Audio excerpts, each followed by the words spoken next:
ఒక్కడి పగ ఆరుగురి నిండు ప్రాణాలు తీసేసింది. వాడి కోపం సొంత బిడ్డల పాలిట శాపమైంది. పోక్సో కేసు పెట్టారన్న కోపం, జైలుకు పంపారన్న పగ, ఊర్లో తలెత్తుకోనివ్వకుండా చేశారన్న ఆక్రోశం దైవాలగూడను రక్తసిక్తం చేసింది. పోక్సో కేసు పెట్టారని ఓ కుటుంబాన్ని అంతమొందించిన ఆ రాక్షసుడు అదే కోపంలో తన సొంత కుటుంబాన్ని కూడా ఖతం చేశాడు.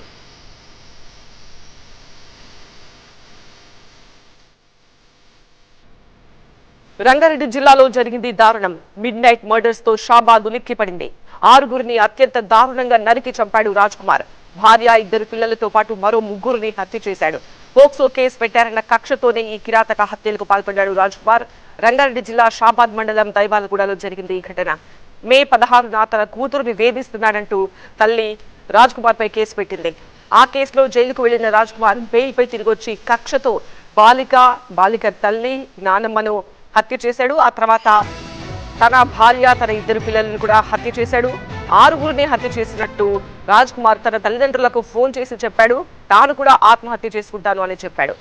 హత్యల సమాచారంతో స్పాట్ కు చేరుకున్న సిపి తరుణ్ జోషి, డీసీపీ యోగేష్ గౌతమ్ దర్యాప్తు చేపట్టారు. పరారీలో ఉన్న రాజ్ కుమార్ కోసం గాలిస్తున్నారు.